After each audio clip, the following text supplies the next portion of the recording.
Hi everyone, thank you very much for inviting me to be here. So preface, I am a boots on the ground experimental chemist. I spend most of my time in the lab or working on mission concepts at JPL, but I am not a climatologist. But I'm very happy to talk about the things that I and others have been doing in the lab, in particular related to icy worlds and what the implications of that may be in the interplay between the work that we're doing and the work that you're doing.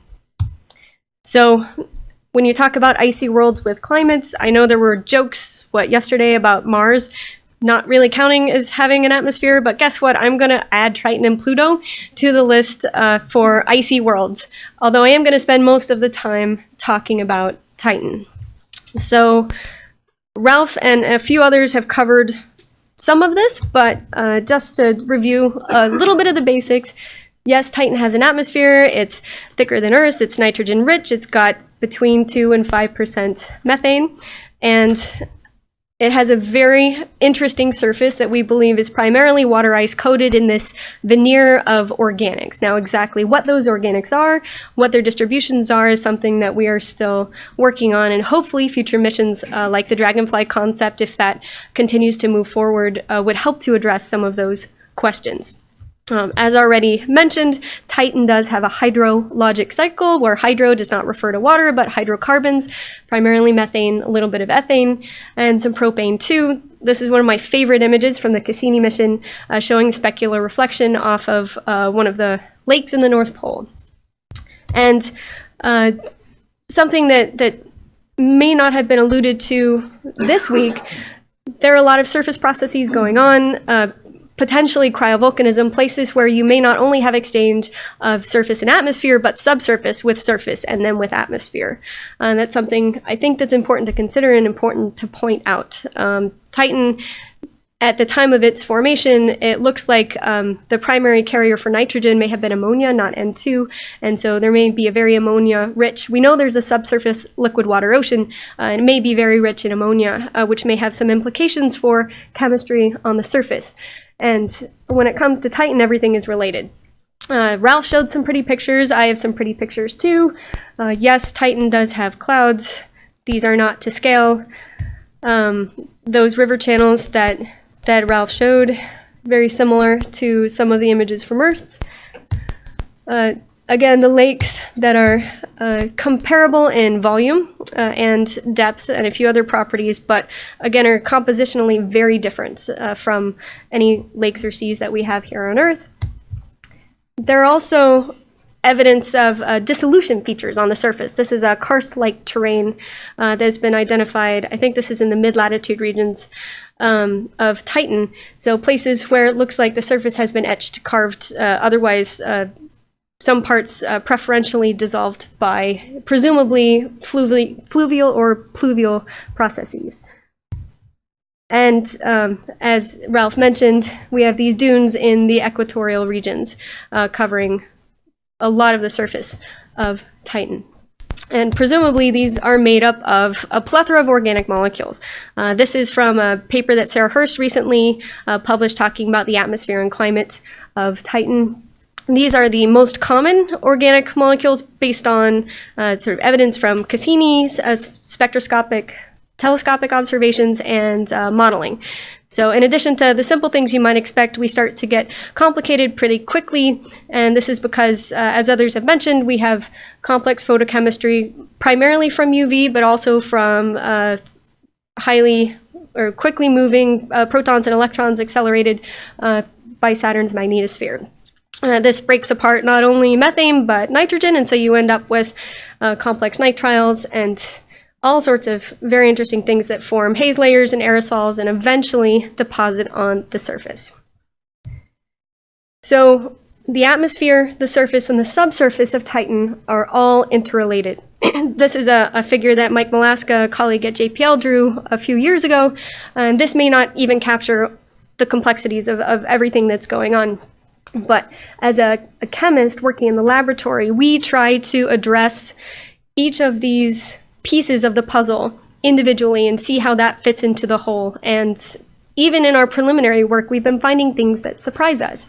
So a lot of the work that I and others at JPL have done focuses on what happens when sort of things evaporate from a Titan lake, or what may be going on as things are co-condensing in the atmosphere and depositing on the surface. And I'll mention a little bit about that today, in addition to work that a lot of other people are doing, trying to understand atmospheric chemistry and then what sort of physical and chemical processes are happening on the surface.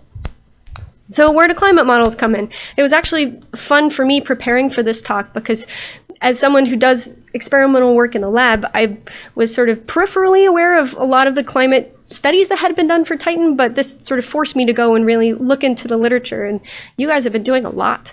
In particular, climate models of Titan are useful for understanding things like the seasonal variation, haze formation and dynamics, the distribution of surface and near surface methane and ethane, the paper that Ralph recently mentioned by Zibby Turtle and others, comparing that to Cassini data, and the formation and distribution of the clouds we see. Now, a cursory literature search of some of the more recent GCMs, it was interesting to me not only how complex they are becoming, but also how open the authors were at very clearly delineating what those models were missing. And these are just from a couple of recent papers, lists of things that weren't included either because it would make the models too complex or because there wasn't enough information. And I don't need to list them all here, but there are very clearly places where laboratory measurements can help to support or provide information and data that could be included in future versions of these models. In particular, chemical reactions between species, aerosol transport, and thermal effects, things that we can break down and give you quantitative information in the laboratory. So classically, of course, models start with chemical and physical constants. That's something that had been provided for Titan's atmosphere and a lot of other temperature pressure regimes relevant for Titan a long time ago. These are just a few examples, although recent work, for example, better constraining dielectric constants for things on Titan by Carl Mitchell and others. There's still a lot of work that can be done, in particular for chemical production and loss pathways, and trying to understand for ternary and more complex interactions between species, what's going on. But I think the place where we're focusing a lot of the laboratory work right now, and as we should, is in bounding the properties of the Titan haze. I've just listed a couple of examples here, everything from the absorption and reflection spectra, the spectroscopy, to physical measurements of their solubility, their thermal properties, and really importantly, the heterogeneous and surface chemistry. This is something that a lot of different labs are working on, and it's a very challenging problem. So in order to preface this, I think I should define what a Tolan is. This is the term that was actually coined by Carl Sagan back in the late 1970s. He was one of the pioneers of work trying to understand what this stuff is. Tolan technically is the stuff that we make in the lab that we think is the best representation of the aerosols that are present on places like Titan and Pluto and Triton. Although I really liked star tar, which was listed in his very first article where he defined this. But it comes from the Greek term tholos, which means dim or not clear. And I really like this term because tholans are sort of brownish. They're kind of, dim and muddy, but we also don't really know what they're made of. So it was kind of a double meaning, which I can definitely appreciate. These two images on the left are from Sarah Hurst's lab at Johns Hopkins University. And she's one of many chemists that is working on different ways to make Tolan and then study its properties and try to relate that to some of our observations of Titan and other bodies where we see this type of material, we think, on the surface. I should point out that there are that there are a lot of different ways to make Tolan. Typically, you can use an energy source. Ideally, you'd want to use UV alone because that is the major contributor for that energy in Titan's atmosphere and a lot of other atmospheres that we think is leading to the chemistry that makes these. but that tends to produce very, very small amounts, like sub-milligrams. So if you want enough material to be able to analyze it using a standard chemical technique, you may need to turn to other techniques. And what you're looking at here in the purple, that's a cold plasma discharge.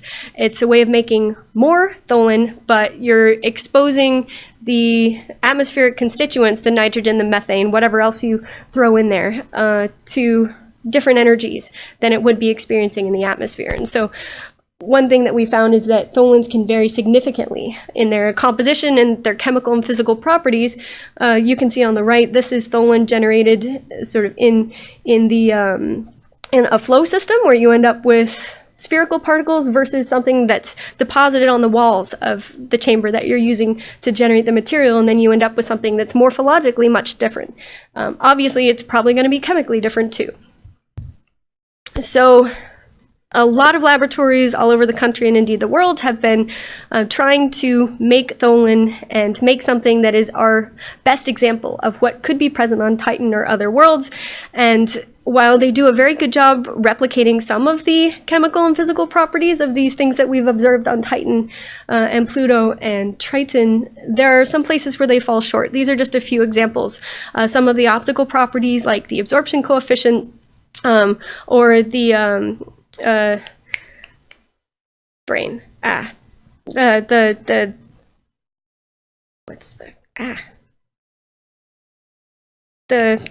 non-real, imaginary coefficient, absorption coefficient. In both of these cases, Titan's observations are in black and the laboratory Tholans are either in pink or yellow. But the point is that for a lot of these optical constants that are important for modeling, that the laboratory analogs we have right now are not very good representations yet. This is another example. This is from a paper back in 2006 where Tolan was collected from two different places in the exact same chamber, and the absorption spectra were very different depending on even where Tolan was collected in the chamber. So even run to run or within the same run, you can have variations in properties. So this is a challenge that we're working on, improving over time. So there's still a lot to be done, especially when it comes to Titan haze. In particular, the physical properties of the haze particles, trying to understand how these initially form, how they grow. This can influence things like the sedimentation velocity and inform haze transport. The specific chemical pathways are not very well understood because we're still trying to understand what the original composition is of the precursors that lead to the larger aerosols, which lead to the larger haze particles. So this is something that we're working on in the laboratory, and the better we get at simulating these, hopefully, the more we will converge in terms of the data that we have from Cassini and future missions. So this is, again, Sarah Hurst's lab. One of the other things that she has been working on recently is trying to constrain some more of the physical properties like adhesion of Tolan, which can help us understand a lot of what's going on the surface. Ralph mentioned that eventually we think these organics are depositing in the dunes in the equatorial region around Titan. And so understanding how those dunes form, whether or not they move, we currently don't have any evidence from Cassini that the dunes move, but then again, we've only been observing over about half of one Titan year, which is 29.5 years. It would have been amazing if Cassini could have operated for 30 years, but we didn't quite bring enough fuel for that.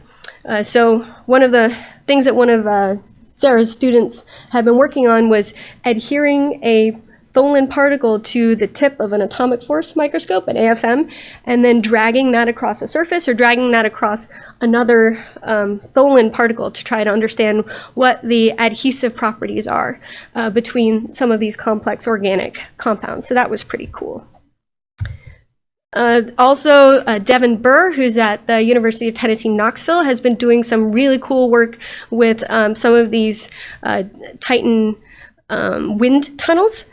She's been looking at analogs for Titan particles. This is some silica sort of sand that she's been looking at, but she's also been collaborating with Joe Levy, who's at Colgate. And this is an example of a Titan tumbler, where they're putting in various combinations of ice, and they're planning on trying to do some organics as well to try to understand erosion, how these particles, when they move against each other over time, what the grain sizes end up being, trying to constrain some of the physical properties. So that's pretty cool. Now, you've already seen this from Ralph's talk, where trying to match up all of the 13 years of Cassini data to current GCMs suggests that there may be some type of subsurface reservoirs at the poles for methane and ethane. Ralph mentioned clathrates. That is one potential way where some of the missing ethane that should be forming this, meters, kilometers thick ocean all around Titan may be hiding, but there could be other places for that to hide as well, or other methods where Titan may be hiding these things. Some of the work that I've been doing with some colleagues in the lab at JPL has led us to discover some co-crystals. This is something that you can think of as kind of the equivalent of a Titan mineral. What you're looking at here are some microscope images of the side of a solid benzene droplet. Benzene is a solid at Titan surface temperatures, and we put a droplet of liquid ethane, one of the constituents of the liquid phase, on top, and we saw evidence of recrystallization, which is weird. Normally, for cryogenics, if you're a chemist in the lab, you don't expect stuff to happen on timescales where you can observe them. Typically, things slow down or even stop when it comes to chemistry. So this was really weird. We ended up doing a lot of experiments and discovering that this was indeed a co-crystal. This is the first example of what you might call a Titan mineral, and so we sort of invented a field. We're calling it Titan petrology. We have a really awesome colleague who does X-ray diffraction down in Australia. Her name is Helen Maynard-Casely, and she's written a paper recently about this. I think it's in the American Mineralogist. I don't include the citation here, but if you just look for her last name, you'll find it. Now, this was really exciting for us. This crystal structure of benzene, it rearranges at 90 Kelvin to accommodate ethane, which you can see here. It sort of looks like these flower-like structures. These are ethanes sort of coming out of the screen at you. And what this tells us is that not only is there cool stuff happening at really cold temperatures that we didn't expect, but this could be one way that some of the liquid phase of Titan could be sequestered away into the subsurface. So this was a pretty exciting discovery for us, and since this time we have been looking for other associations between, these are small molecules, right? This should be something that someone would have figured out by now, but apparently not. So we're discovering a lot of these types of co-crystals. One thing also that's important to note about this is a temperature-dependent study, and typically liquid ethane is stable at Titan surface temperatures and pressures up to about like 145 Kelvin. We found that this unique structure where the benzene holds on to the ethane is stable up to about 160, so 15-degree difference. And this may be important in terms of stability, that ethane may be able to be sequestered away and held onto in certain parts of the surface or the subsurface in ways that models may not be capturing right now. And so that's something that's important to think about. Now, this is another co-crystal we discovered more recently between two solids, acetylene and ammonia. So what you're looking at here, we just co-condensed some. This is at 2 times the speed inside of a cryostage maintained at 90 Kelvin. Those white crystals are that co-crystal, and then we opened up some ethane and essentially mimicked an ethane rain event on the surface of Titan. Well, on the simulated surface of Titan. The reason that we did this was to try to understand the stability of these types of Titan minerals. Typically, acetylene is pretty soluble in methane and ethane, more so than a lot of other constituents. And when it was present in this co-crystal form, the acetylene was not washed away as easily as it may have been if it was by itself. And so understanding these processes of how material may be distributed on the surface, how it may stay in one place or be moved by fluvial, pluvial, sublimation, condensation, those types of processes is important for us, and we think it's important for you to know about as well. Another thing we noticed with this particular Titan mineral is that upon heating, we saw evidence for expansion. Now, we have seen this twice with two of the different minerals, Titan minerals we've studied, and this may also have implications for how things are stored or moved around, or how easily they erode on the surface. And then when they're sequestered down in the subsurface, what kind of expansion might lead to interesting features we may see on the surface. So the future of Titan-based laboratory experiments, obviously we need to do more work when it comes to haze particles, understanding the photochemistry, their chemical composition, and then how that in turn relates to their optical and physical properties. One of the things that we've noticed in the lab, just with these simple combinations of very simple molecules, is that things interact in ways that we did not expect. I would say about half the time now, when we combine two common things that are present in Titan's atmosphere and we co-condense them, we see something interesting. Whether it's a Titan mineral or a simple molecular association that might not be strong enough to be classified as that, is something that we're still working on. But we've recently started doing some work with HCN, which is relevant not just for Titan, but for Pluto and Triton as well. So once we realize that these exist, of course, we're just doing binary mixtures right now. We're not even doing ternary or higher order combinations of these species, and so we may be surprised. Anytime that models include, simple independent molecular reactions in those kinetics and related rates and things, you may not be capturing the complexity of the whole system. And so the more that we can provide to feed into the GCMs and the other work that you guys are doing in the climate community, I think the better you'll be able to capture what is really happening. Okay, so that was Titan. I'm going to not spend a whole lot of time on Triton and Pluto, but that's one of my favorite images from New Horizons of the atmosphere of Pluto. It has an atmosphere, sort of, right? Enough of one, microbar, but hey, it's better than vacuum, right? Again, it is nitrogen rich. Thanks to the New Horizons mission, we have a lot of data understanding the composition of the atmosphere, the surface, and the haze. This, because of gravity waves, has about 20 layers of haze reaching up to 200 kilometers. Pluto has a thermal inversion layer at about, 20 kilometers. It's a lot warmer than it is at the surface, and then that cools back off again as you go higher. It's also got a longer radiative timescale. I think it's like 10 to 15 Earth years. One thing I noticed digging through the literature on this, I am not a Pluto expert, but I know a little bit more now than I did before, is that the size and composition of the haze particles is not well understood. Surprise, just like Titan.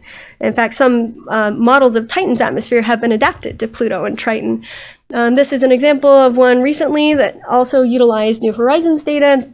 And one of the things that was noticed by the people who did this model was that the climate and the ice cycles that were outputs of that model were very sensitive to the initial states, things like the ice properties, ground thermal inertia, topography. Now, laboratory experiments can help with some of that.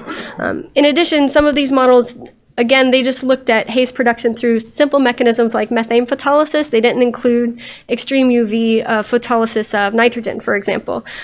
So there are potentials for laboratory experiments to help improve or add to some of the information that could lead to better modeling of places like Pluto. In particular, one thing I noticed was that clathe rates, in particular methane clathe rates, may be an important constituent of Pluto's surface, and the possibility of multiple guess clathe rates I don't think has been yet considered for any of climate modeling and what the implications of that might be. And again, better understanding of pathways for haze production. This applies to Titan, Triton, and Pluto. Could be important. So Triton, the least well-studied of these, hopefully not for too long. We definitely need a dedicated mission to Triton one day. This is one of the Voyager images where you can see a cloud right here, which I thought was really very cool. Similar in atmospheric composition and pressure, a few other properties to Pluto. It does have the same thermal inversion that Pluto exhibits, but Triton, of course, has active plumes. It's the one place in the solar system where we can confirm plumes are happening. I do not count Enceladus as a plume, or sorry, it's one of the places where you can confirm cryovolcanism is happening. Enceladus, of course, has plumes and is amazing, but these are likely formed by different processes, right? Sublimation here, presumably of methane, maybe nitrogen as well. And one of the papers I found talked about dynamical properties constraining how the plume behaves once it is emitted from the surface and reaches about 8 kilometers. So that was something that seemed pretty interesting, but it definitely a lot more work can be done here. In particular, a lot of the surface and subsurface parameters are not well constrained for Triton because we haven't really been there. And we have some examples from remote sensing. But it would really be nice to constrain some of these more, in particular, the plume source and dynamics. I think that laboratory work can help here, but we really need more in situ data to compare that to. So overall, laboratory work is a critical part of the process for understanding these bodies. So is modeling, so is in situ or remote sensing. All of these 3 or 4 things tied together. Physical and chemical constants are known for a lot of these individual molecular species, but one of the things that we're noticing, anytime you start to add in complexity in the laboratory, of course you end up with different concentrations of things. It seemed clear that in a lot of these GCMs, whenever you leave out minor species, trace species, you don't model that environment as well, right? And that's something we find in the lab too. Some Tolan generation, if you add in just a little bit of benzene or a little bit of HCN, you drastically change the types of the chemical composition of the Tolan that you produce and the distributions of different functional groups, different chemical elements that are present there as well. So GCMs and the lab both, the more that we can involve trace species and understand how those ripple through and in turn produce the final products, the better off we'll be. So Haze composition and properties, of course, we need to do more, and we're continuing to do more. A lot of laboratories are working on this. And then for Triton specifically, understanding plume dynamics is important as well. So I think I will leave this up because all of these things are interrelated. I'm very happy to be part of this corner here, and I'm really excited to continue conversations with those of you who do more of this part here. So thank you very much.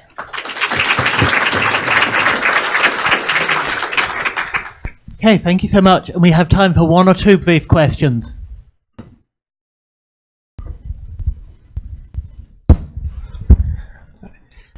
Interesting talk. These co-crystals, which I'm not familiar with, and they seem like I can send you papers.